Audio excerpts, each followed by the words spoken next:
My mom asked for my house keys while I was away on a business trip. What I saw on the CCTV cameras turned into a family nightmare.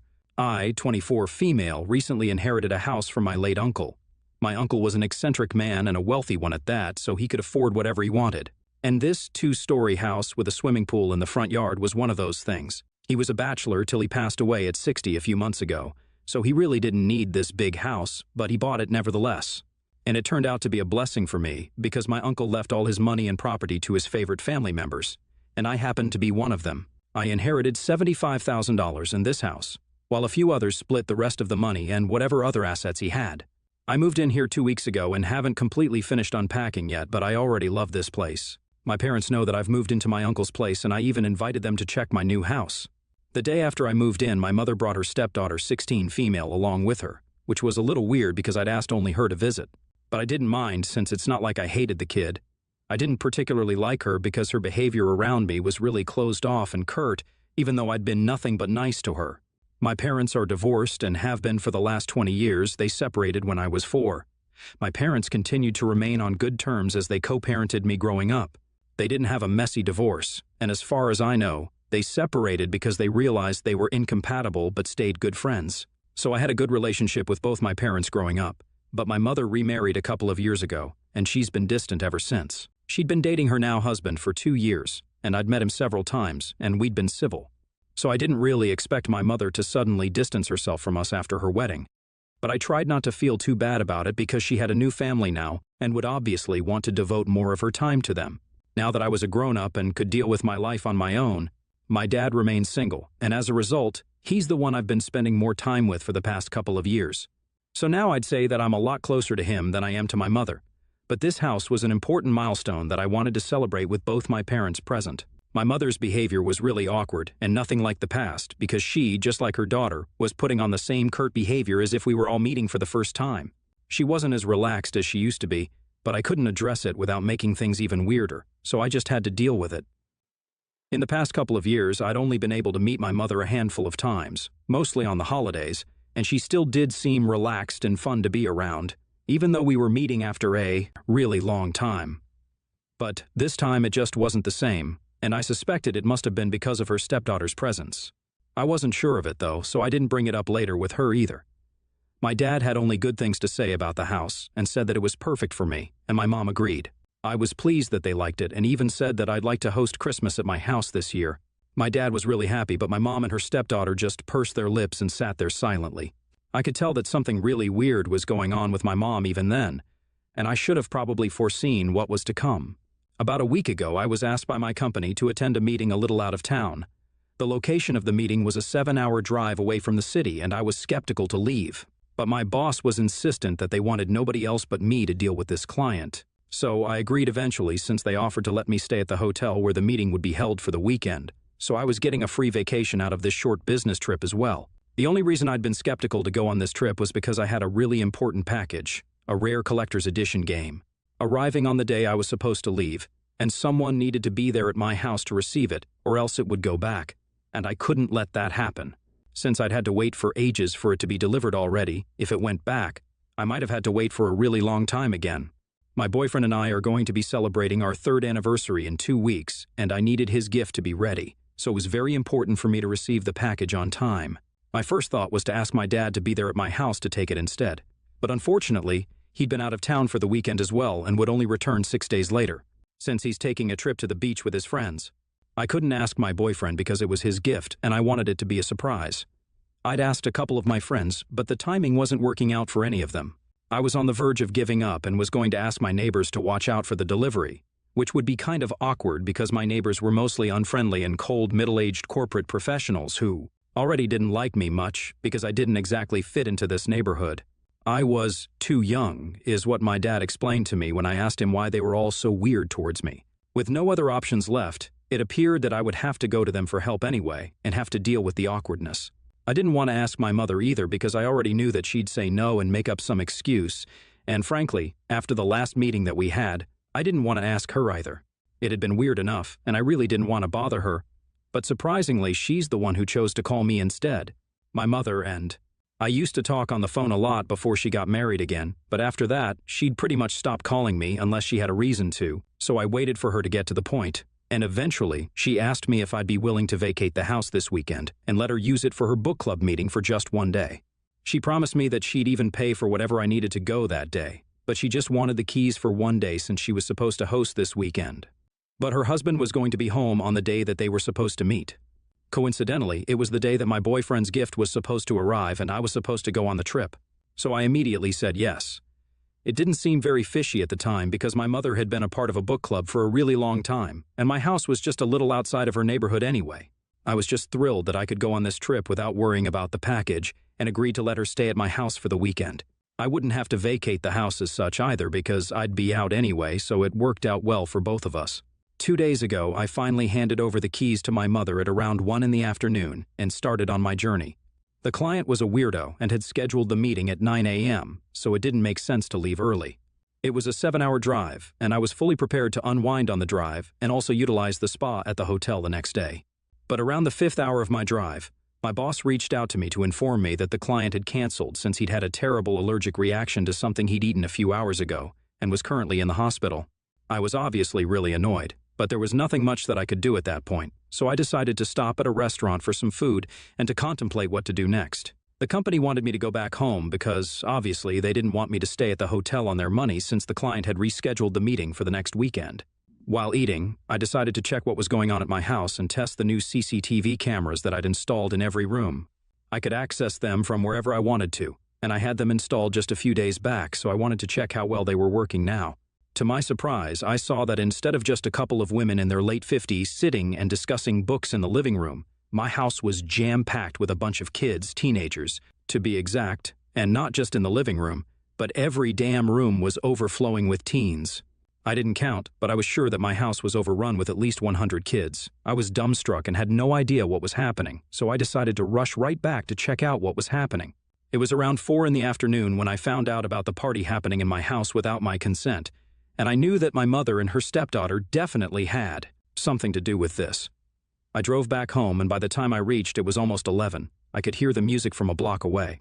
When I finally reached there were kids drinking beer and chilling in the yard. My stepsister had thrown a full-blown rager in my house without even asking me first, and I was pissed. As soon as I opened the door, it felt like all my senses were being attacked at once. The music was ear-splitting, and it was a miracle that nobody had called the cops yet. The house reeked of cheap beer and sweat, and I was struggling to get through the throng of teenagers, all dancing, making out, or just standing there vaping. It took me a while and earned me a lot of odd looks from the kids, while I made my way from room to room checking for my stepsister.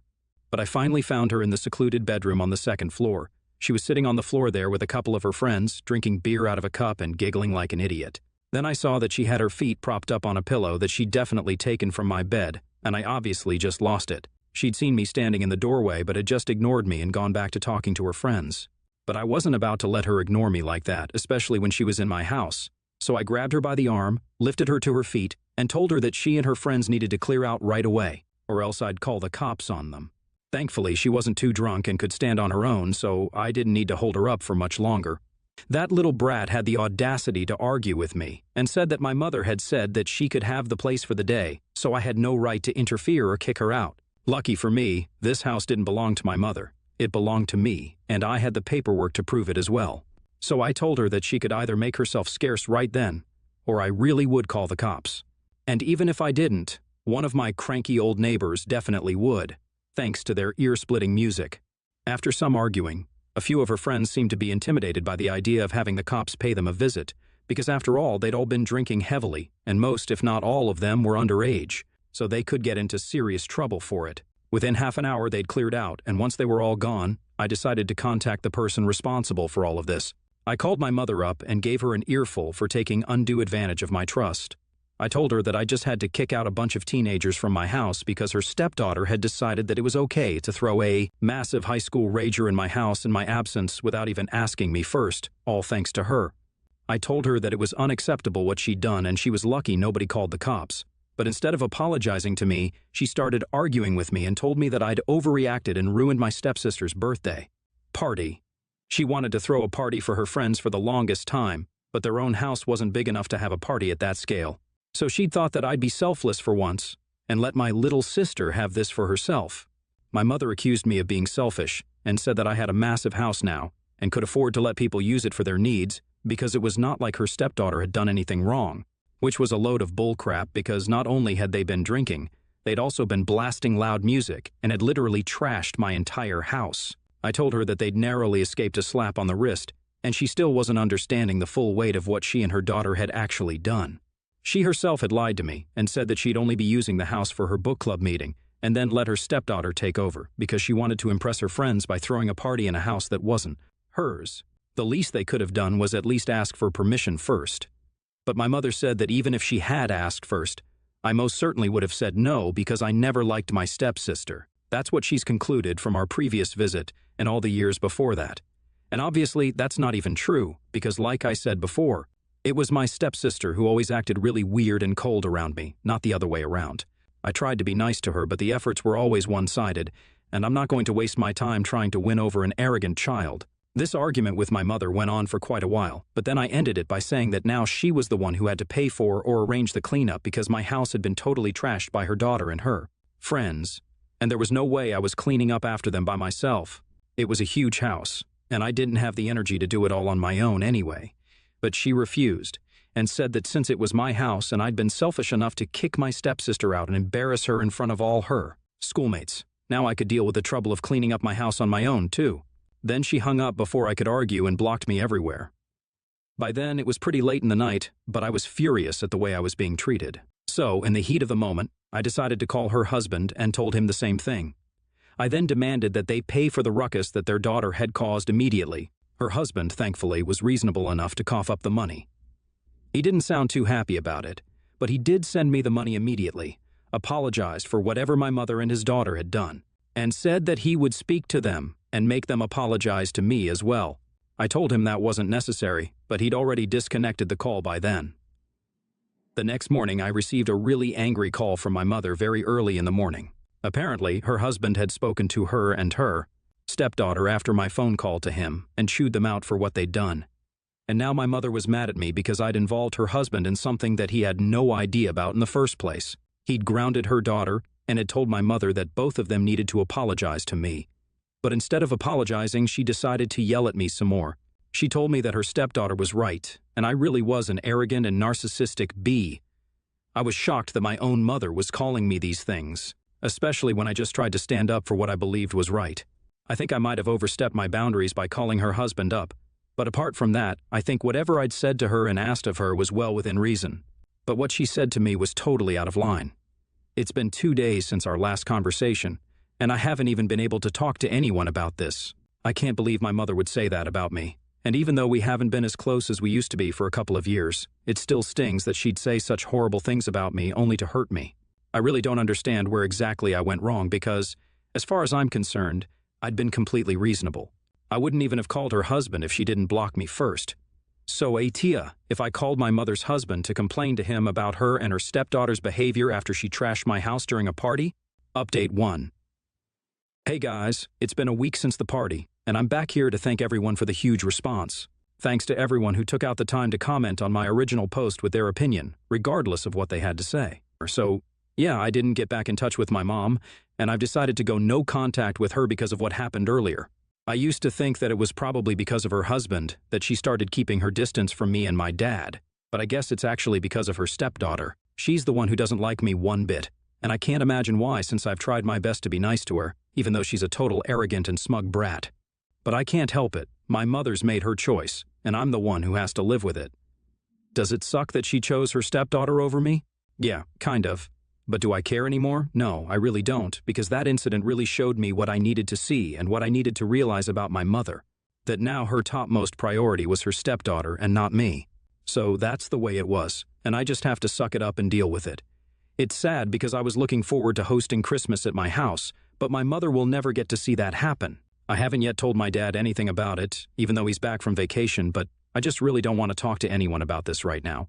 I just want to keep this to myself for a while, deal with it myself, and then maybe I'll bring it out in the open. This is a big deal for me, and I just don't feel like anyone else knows about this. Well, you guys are an exception, because at least here, I won't be bombarded with 50 questions about what happened and how I feel. I don't mean to sound ungrateful, but this is the only way I can vent right now, so I'm thankful for this outlet. Update 2. Okay, so, quick update. I finally told my boyfriend about what happened, and he was really understanding about it. He didn't ask too many questions because he knows that annoys me, and he just comforted me silently, so that was really nice of him. But I also told my dad about what had happened a few days back, and my decision to cut ties with my mother, and he told me a couple of really interesting things that helped me make sense of my mom's sudden change in behavior. Apparently, her stepdaughter is a total mini-her, and that's why she's so in love with that kid. My parents went to the same high school but didn't start dating until later in life.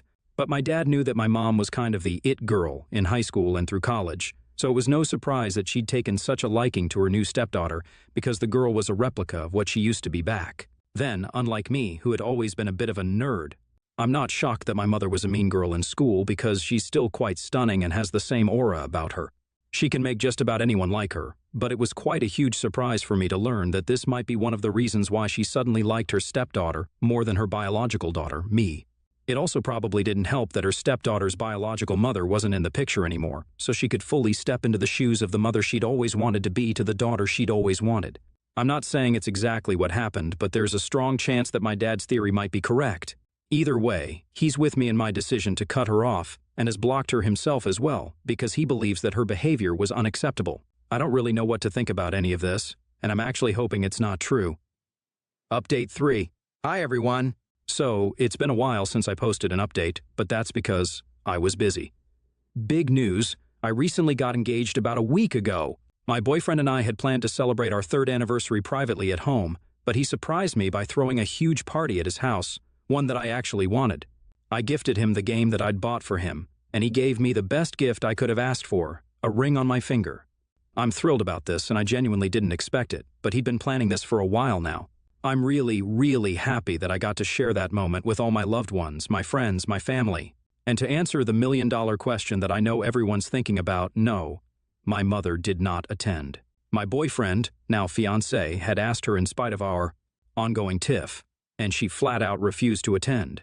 She'd even gone to the extent of saying that I'm no daughter of hers. So fine then. I don't care either way because now I know where I stand and don't have to deal with her and her arrogant stepdaughter anymore. It hurt when he told me about it, but I'm not going to let her hurt me anymore. My dad's here for me, my soon-to-be husband is here for me, my friends are here for me, and that's all I need.